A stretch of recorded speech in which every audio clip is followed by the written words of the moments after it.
Hello friends, എല്ലാവർക്കും പുതിയൊരു വീഡിയോയിലേക്ക് സ്വാഗതം. അപ്പോൾ ഇന്നത്തെ വീഡിയോയിൽ കാണിക്കാനായിട്ട് പോകുന്നത് 21 ടിപ്സാണ്. നിങ്ങൾക്ക് എല്ലാവർക്കും തന്നെ വീടുകളിൽ ഉപകാരപ്പെടുന്ന ടിപ്സാണിത്. അപ്പോൾ വീഡിയോ കണ്ടു നോക്കിയിട്ട് ഇതിലേറ്റവും കൂടുതൽ ഉപകാരപ്രദമായത് ഏതാണെന്നൊന്ന് കമൻറ്റ് ചെയ്യാനായിട്ട് മറക്കരുത്. അപ്പോൾ നമുക്ക് വീഡിയോയിലേക്ക് പോവാം. ഇതുപോലെയുള്ള പാൻറ്റുകൾ അല്ലെങ്കിൽ നമ്മളിങ്ങനെ വള്ളി വെച്ചിട്ട് കെട്ടിയിട്ട് ഇടുന്ന പാൻസൊക്കെ ചിലപ്പോൾ ഒരു സൈഡിൽ നിന്നൊക്കെ വലിച്ചു കഴിഞ്ഞാൽ ഈ വള്ളി മുഴുവനായിട്ടും അങ്ങ് ഊരി വരാറുണ്ട്. അപ്പോൾ ഇങ്ങനെയുള്ള പാൻസൊക്കെ നമ്മൾ സ്റ്റിച്ച് ചെയ്യുമ്പോൾ തന്നെ ഇതിൻ്റെ ഈ ബാക്ക് സൈഡിൽ ഈ വള്ളിയും കൂടെ കൂട്ടിയിട്ട് ജസ്റ്റ് ഒരു സ്റ്റിച്ച് ഇട്ട് കൊടുക്കുക. അങ്ങനെ ചെയ്യുകയാണെന്നുണ്ടെങ്കിൽ പിന്നീട് ഒരിക്കലും ഈ വള്ളി ഊരി വരുമില്ല. അതേപോലെ തന്നെ ഇങ്ങനെ സ്റ്റിച്ച് ഇട്ടത് കൊണ്ട് നമുക്ക് വേറൊരു പ്രോബ്ലം ഉണ്ടാവുകയും ചെയ്യില്ല. നല്ല രീതിയിൽ തന്നെ യൂസ് ചെയ്യാനായിട്ട് പറ്റും. അപ്പോൾ എല്ലാവരും ഒന്ന് ട്രൈ ചെയ്ത് നോക്കൂ. ഇതേപോലെയുള്ള പില്ലോ കവറുകളോ അല്ലെങ്കിൽ മറ്റെന്തെങ്കിലുമൊക്കെ ആണെന്നുണ്ടെങ്കിലും പുറത്തേക്ക് കാണാണ്ട് എങ്ങനെ നമുക്ക് സ്റ്റിച്ച് ചെയ്ത് കൊടുക്കാമെന്ന് നോക്കാം. അപ്പോൾ ഞാനിവിടെ ഈ പില്ലോ കവറാണ് സ്റ്റിച്ച് ചെയ്ത് കാണിക്കുന്നത്. ഇതിനായിട്ട് ഞാനിവിടെ നൂലെടുത്തിട്ടുണ്ട്. ഇനി സാധാരണ പോലെ തന്നെ നൂലിൻ്റെ അറ്റത്തൊരു കെട്ടിട്ട് കൊടുത്തതിന് ശേഷം ഈ ഒരു രീതിയിൽ സ്റ്റിച്ച് ചെയ്തെടുക്കാം. ആദ്യം നമ്മൾ ഇതിൻ്റെ ഒരു സൈഡിലൂടെ ഈ ഒരു രീതിയിൽ ഇങ്ങനെ തയ്ച്ച് കൊടുക്കാം. അതിനുശേഷം അടുത്ത സൈഡിൽ ഈ ഒരു രീതിയിൽ സ്റ്റിച്ച് ചെയ്യാം. വീണ്ടും നമ്മൾ ആദ്യത്തെ സൈഡിൽ തന്നെ സ്റ്റിച്ച് ചെയ്യാം. പിന്നീട് രണ്ടാമത്തെ സൈഡിൽ സ്റ്റിച്ച് ചെയ്യാം. അപ്പോൾ ഈ ഒരു രീതിയിൽ നമ്മൾ സ്റ്റിച്ച് ചെയ്ത് കൊടുക്കുകയാണെന്നുണ്ടെങ്കിൽ സ്റ്റിച്ചുകൾ ഒരിക്കലും പുറത്തേക്ക് കാണില്ല. അപ്പോൾ ഞാനിത് എക്സ്പ്ലെയിൻ ചെയ്താൽ നിങ്ങൾക്ക് മനസ്സിലാവുമെന്ന് അറിയില്ല. നിങ്ങൾ വീഡിയോ കറക്റ്റായിട്ട് കണ്ടു നോക്കിക്കഴിഞ്ഞാൽ മനസ്സിലാവും ഇതെങ്ങനെയാണ് ചെയ്യുന്നതെന്നുള്ളത്. ഞാനിപ്പോൾ ഇങ്ങനെ സ്റ്റിച്ച് ചെയ്ത് കൊടുക്കുമ്പോൾ ബാക്ക് സൈഡിൽ നിങ്ങൾക്ക് കാണാൻ പറ്റുന്നുണ്ടാവും സ്റ്റിച്ചുകളൊന്നും തന്നെ പുറത്തേക്ക് കാണുന്നില്ല. അപ്പോൾ പില്ലോ കവർ അല്ലെങ്കിൽ മറ്റു ഡ്രസ്സുകൾ ഒക്കെ നിങ്ങൾക്ക് ഇതുപോലെ സ്റ്റിച്ച് ചെയ്ത് കൊടുക്കാവുന്നതാണ്. സ്റ്റിച്ച് പുറത്തോട്ട് കാണാണ്ട് നല്ല വൃത്തിയായിട്ട് ചെയ്തെടുക്കാനായിട്ട് പറ്റും.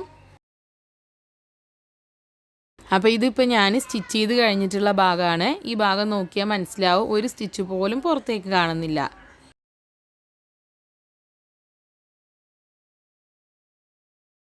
സോക്സുകൾ നമുക്ക് എങ്ങനെ നല്ല വൃത്തിയായിട്ട് അതേപോലെ തന്നെ സോക്സിന് ഒട്ടും തന്നെ ഡാമേജ് ഇല്ലാത്ത രീതിയിൽ എങ്ങനെ മടക്കി വെക്കാമെന്ന് നോക്കാം.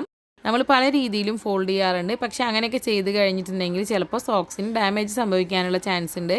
അപ്പോൾ ഇതൊന്നും ഇല്ലാണ്ട് നമുക്ക് സോക്സ് നല്ല അടിപൊളിയായിട്ട് മടക്കി വെക്കാനായിട്ട് പറ്റും. ഇതിനായിട്ട് ഈ ഒരു രീതിയിൽ സോക്സുകൾ വെച്ച് കൊടുക്കാം. അതിനുശേഷം ഞാൻ ഈ കാണിക്കുന്നത് പോലെ സോക്സുകൾ അങ്ങോട്ടും ഇങ്ങോട്ടും ഇങ്ങനെ മടക്കി വെച്ച് കൊടുക്കാം. സോക്സുകൾക്ക് നീളം കൂടുതലുണ്ടെന്നുണ്ടെങ്കിൽ ഈ ഒരു രീതിയിൽ ഇങ്ങനെ മടക്കി വെച്ചാൽ മതി. ഇനി ഈ ലാസ്റ്റ് ഭാഗം നമുക്ക് ഇതിൻ്റെ ബാക്ക് സൈഡിൽ ഇങ്ങനെ പോക്കറ്റ് പോലെയുള്ളൊരു ഭാഗം വരും. അതിനുള്ളിലേക്ക് ആക്കി വെച്ച് കൊടുക്കാം.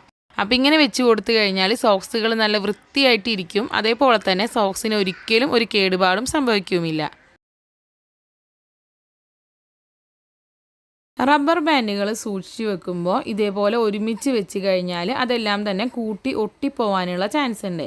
അപ്പോൾ ഇത് ഒഴിവാക്കാനായിട്ട് നമുക്ക് ഇതേപോലെ റബ്ബർ ബാൻഡ് ഒരു പാത്രത്തിലേക്കൊക്കെ വെച്ച് കൊടുത്തിട്ട് അതിലേക്ക് കുറച്ച് കോൺഫ്ലോറോ അല്ലെങ്കിൽ മൈദയോ അല്ലെങ്കിൽ ടാൽക്കം പൗഡർ ഇട്ടിട്ട് നല്ലോണം മിക്സ് ചെയ്ത് വെക്കുക. ഇങ്ങനെ മിക്സ് ചെയ്തതിന് ശേഷം ഈ റബ്ബർ ബാൻഡ് എടുത്തിട്ട് വേറൊരു പാത്രത്തിലിട്ട് സൂക്ഷിച്ച് കഴിഞ്ഞാൽ ഒരു കേടുമില്ലാണ്ട് കുറേ നാൾ ഇരിക്കും. ഇതേപോലെയുള്ള കവറുകൾ നമുക്ക് നല്ല ഭംഗിയായിട്ട് എങ്ങനെ മടക്കി വെക്കാമെന്ന് നോക്കാം. അപ്പോൾ ഞാനിവിടെ ഈ ഒരു കവർ ഇങ്ങനെ പകുതിയായിട്ട് മടക്കി കൊടുക്കുകയാണ്. കവറുകളുടെ വലിപ്പത്തിനനുസരിച്ച് നിങ്ങൾക്ക് 2ഓ 3ഓ മടക്കൊക്കെ മടക്കി കൊടുക്കാം. എന്നിട്ട് ഈ രണ്ട് സൈഡിൽ നിന്നും അങ്ങോട്ടും ഇങ്ങോട്ടും മടക്കി വെച്ച് കൊടുക്കാം. അതിനുശേഷം താഴെ നിന്നും മുകളിലേക്ക് മടക്കാം. ഈ ഒരു ഭാഗം നമ്മൾ കുറച്ച് വലുതാക്കിയിട്ട് വേണം മടക്കാൻ. അപ്പോൾ ഈ വലുതായി നിൽക്കുന്ന ഭാഗം ഇങ്ങനെ ഉള്ളിലോട്ടാക്കി മടക്കി വെച്ച് കൊടുക്കാം. ഇപ്പോൾ നല്ല വൃത്തിയായിട്ട് ഇരിക്കും.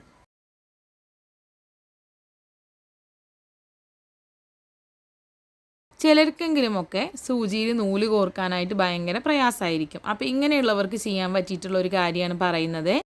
ഇതിനായിട്ട് നമുക്കൊരു പെയിൻറ്റ് ബ്രഷ് മതി. ഇതേപോലെ പെയിൻറ്റ് ബ്രഷിൻ്റെ ഈ ഒരു നാര് നമുക്ക് പറിച്ചെടുക്കാം.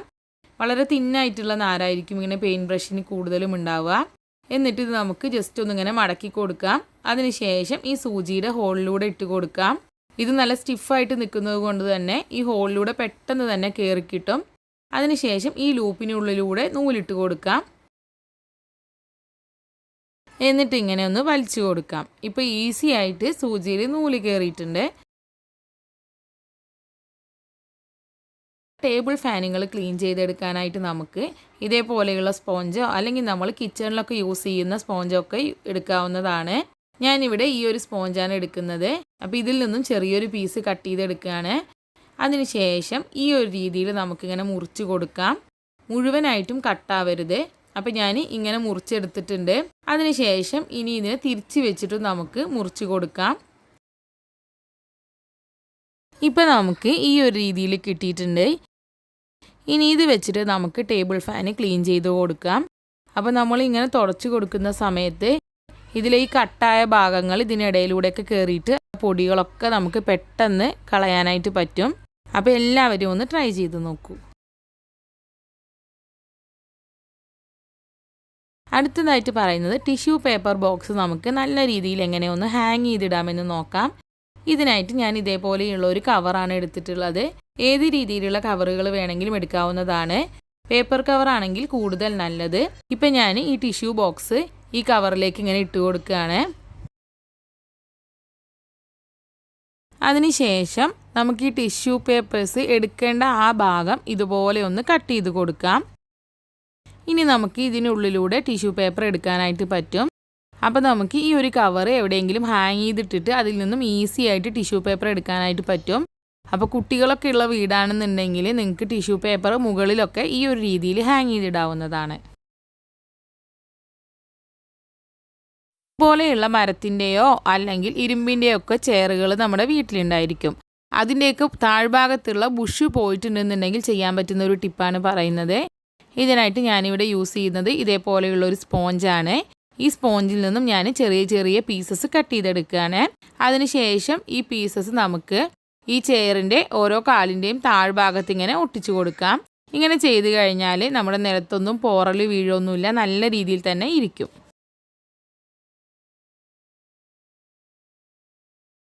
പൊട്ടിയ മാല കോർത്തെടുക്കാനായിട്ട് എല്ലാവർക്കും തന്നെ മടിയായിരിക്കും. അപ്പോൾ ഇത് എളുപ്പത്തിൽ എങ്ങനെ നമുക്ക് കോർത്തെടുക്കാമെന്ന് നോക്കാം.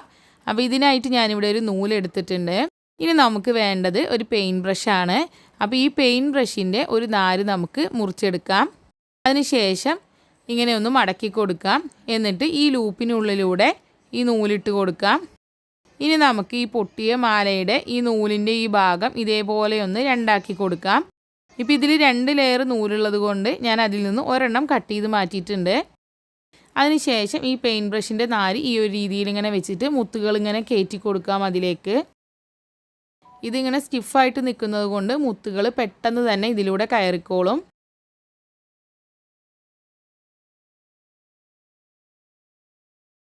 അപ്പോൾ ഈ ഒരു രീതിയിൽ നമുക്ക് എല്ലാ മുത്തുകളും തന്നെ കയറ്റി കൊടുക്കാം.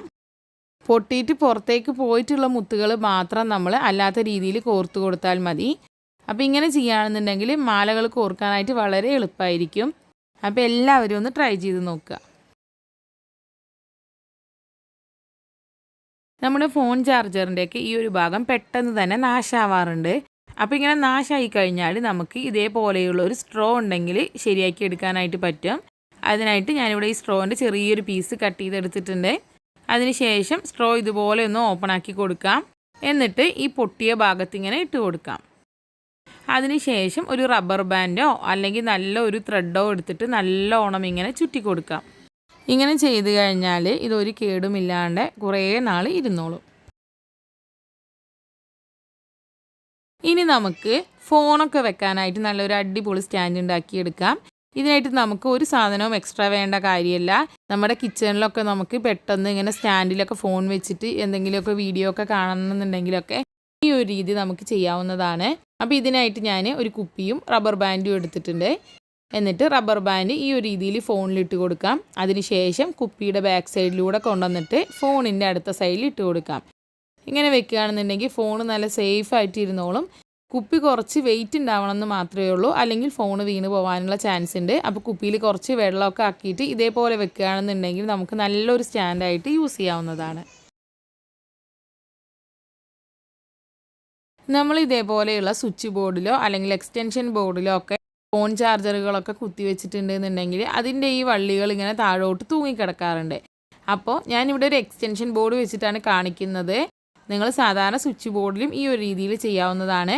അപ്പോൾ ഇങ്ങനെ മൊബൈൽ ചാർജറുകളൊക്കെ ഇങ്ങനെ തൂങ്ങിക്കിടക്കാണ്ടിരിക്കാനായിട്ട് നമുക്ക് ഇതേപോലെയുള്ള ഒരു ബോക്സ് അതിൻ്റെ താഴ്ഭാഗത്തായിട്ട് ഇങ്ങനെ സ്റ്റിക്ക് ചെയ്ത് കൊടുക്കാം. അപ്പോൾ നമുക്ക് ആവശ്യം കഴിഞ്ഞ് കഴിഞ്ഞാൽ ഈ ഫോൺ ചാർജറുകൾ ഊരിയിട്ട് അതിലിടാം. അല്ലെങ്കിൽ നമ്മൾ ഫോൺ ചാർജ് ചെയ്യുകയാണെന്നുണ്ടെങ്കിലും ഈ ഒരു ബോക്സിലൊക്കെ ഇട്ട് വെക്കാനായിട്ട് പറ്റും. അപ്പോൾ നമ്മൾ എപ്പോഴും ഇതേപോലെ ഫോൺ ചാർജ് ചെയ്യുന്ന ഭാഗത്ത് ഇതേപോലെ ഒരു ബോക്സ് സ്റ്റിക്ക് ചെയ്ത് വെക്കുകയാണെന്നുണ്ടെങ്കിൽ വളരെ ഉപയോഗപ്രദമായിരിക്കും.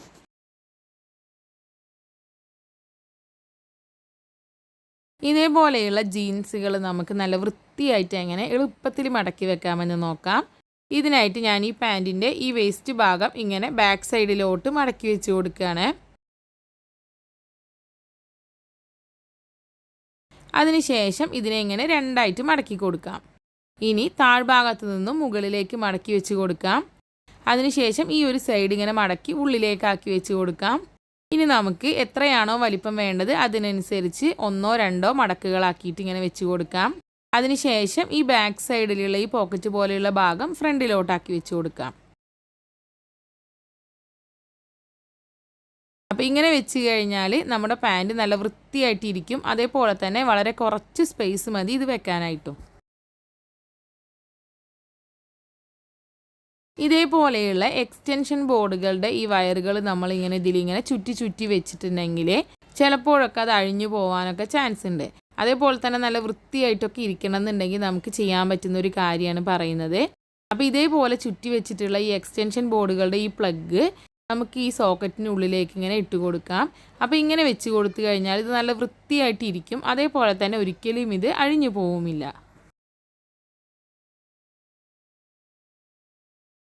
വലിയ കേബിളുള്ള എക്സ്റ്റൻഷൻ ബോർഡുകളുടെ ഈ കേബിളുകൾ നമ്മളിതിൽ ചുറ്റി വെക്കാനായിട്ട് ഭയങ്കര പ്രയാസമായിരിക്കും. അങ്ങനെ ചുറ്റിയാണെന്നുണ്ടെങ്കിൽ നമ്മൾ ഒരുപാട് ചുറ്റേണ്ടി വരും.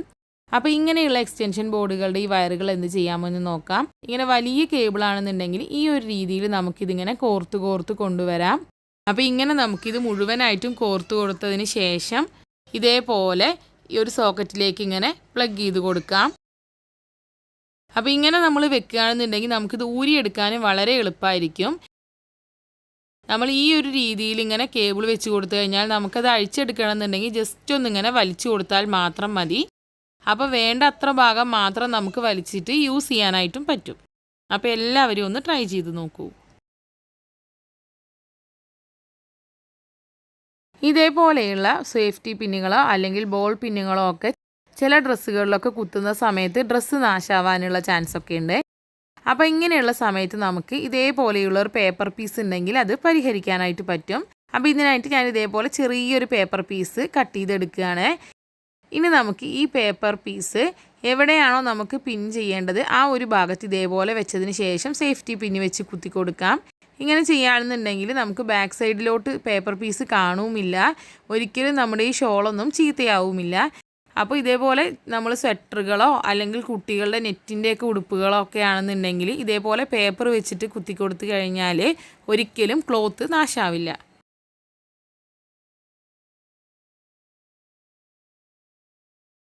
നമ്മുടെ മക്കളുടെയൊക്കെ ബുക്കുകൾ കുറേ പ്രാവശ്യം അവർ പേജുകളൊക്കെ മറിച്ച് കഴിഞ്ഞിട്ടുണ്ടെങ്കിൽ ഈ സെൻറ്ററിലുള്ള ഈ ഭാഗം ഇങ്ങനെ വിട്ട് വരാനുള്ള ചാൻസ് ഉണ്ട്. അപ്പോൾ ഇങ്ങനെ വിട്ട് വന്നു കഴിഞ്ഞാൽ നമുക്ക് എന്ത് ചെയ്യാമെന്ന് നോക്കാം. ഇങ്ങനെ വിട്ട് വന്നു കഴിഞ്ഞാൽ ഈ സെൻറ്ററിലുള്ള ഈ പിന്നിങ്ങനെ നമുക്ക് ജസ്റ്റ് ഒന്നിങ്ങനെ പൊക്കി കൊടുക്കാം. അതിനുശേഷം ഇതേപോലെയുള്ള ഒരു പേപ്പർ പീസ് മടക്കിയിട്ട് അതിലേക്ക് ഇങ്ങനെ വെച്ച് കൊടുക്കാം. ഇനി നമുക്ക് ഈ പൊങ്ങി നിൽക്കുന്ന ഈ പിന്ന് താഴ്ത്തി വെച്ച് കൊടുക്കാം. അപ്പോൾ ഇങ്ങനെ നമ്മൾ ആദ്യം തന്നെ ചെയ്തു കൊടുക്കുകയാണെന്നുണ്ടെങ്കിൽ ഒരിക്കലും ഈ പേജ് ഇളകി വരില്ല. ഇനി അഥവാ ഇളകി വന്നിട്ടുണ്ടെന്നുണ്ടെങ്കിൽ കൂടി ഈ ഒരു രീതിയിൽ ചെയ്തു കൊടുത്തു കഴിഞ്ഞാൽ പിന്നീട് ഒരിക്കലും ഇത് ഇളകിപ്പോരുമില്ല. അപ്പോൾ എല്ലാവരും ഒന്ന് ചെയ്തു നോക്കൂ. മിക്സിയുടെ കേബിള് മിക്കവാറും എല്ലാവരും തന്നെ ഇതേപോലെ മിക്സിയിൽ ഇങ്ങനെ ചുറ്റി വെക്കുകയാണ് ചെയ്യാറുള്ളത്. അപ്പോൾ ഇങ്ങനെ ചുറ്റി വെക്കുന്നതിന് പകരം നല്ല വൃത്തിയായിട്ടും ഭംഗിയായിട്ടും എങ്ങനെ വെക്കാമെന്ന് നോക്കാം. അപ്പോൾ ഇതിനായിട്ട് ഞാൻ ഇതേപോലെയുള്ള 2 ഹുക്കുകളാണ് യൂസ് ചെയ്യുന്നത്. ഈ ഹുക്കുകൾ ഈ ഒരു രീതിയിൽ നമുക്ക് മിക്സിയുടെ ബാക്ക് സൈഡിലായിട്ട് സ്റ്റിക്ക് ചെയ്ത് കൊടുക്കാം. അതിനുശേഷം ഈ മിക്സിയുടെ വയർ അതിലിങ്ങനെ ചുറ്റി വെച്ച് കൊടുക്കാം. ഇങ്ങനെ വെച്ച് കൊടുക്കുകയാണെന്നുണ്ടെങ്കിൽ നല്ല വൃത്തിയായിട്ട് ഇരിക്കും. അതേപോലെ തന്നെ നമ്മൾ ഫ്രണ്ടിൽ നിന്ന് നോക്കുമ്പോൾ ഈ വയറൊന്നും കാണുമില്ല.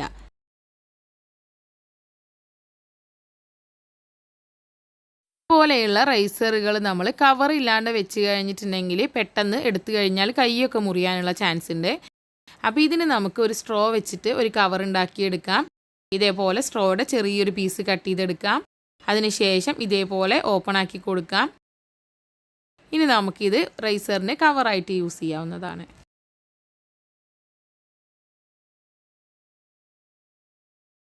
ഇതേപോലെയുള്ള ടാപ്പുകൾ നമ്മൾ ഉപയോഗത്തിന് ശേഷം അങ്ങനെ തന്നെ ഒട്ടിച്ച് വെക്കുകയാണെന്നുണ്ടെങ്കിൽ പിന്നീട് അത് പറിച്ചെടുക്കാനായിട്ട് നല്ല ബുദ്ധിമുട്ടായിരിക്കും.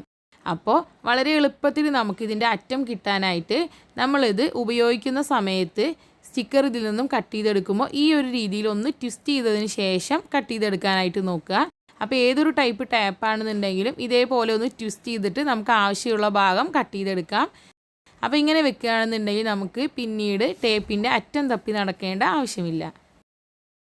അപ്പോൾ ഈ കാണിച്ചിട്ടുള്ള ടിപ്പുകളിൽ ഏതെങ്കിലും ഒന്ന് നിങ്ങൾക്ക് എല്ലാവർക്കും തന്നെ ഉപകാരപ്രദമായിട്ടുണ്ടാവുമെന്ന് വിശ്വസിക്കുന്നു. അപ്പോൾ ഇതിൽ നിങ്ങൾക്ക് ഏറ്റവും ഇഷ്ടപ്പെട്ടതും അതുപോലെ തന്നെ ഏറ്റവും ഉപകാരപ്രദമായി തോന്നിയതും ഒന്ന് കമൻറ്റ് ചെയ്യണം. അപ്പോൾ അടുത്തൊരു നല്ല വീഡിയോ ആയിട്ട് വരുന്നത് വരേക്കും ബായ്. താങ്ക്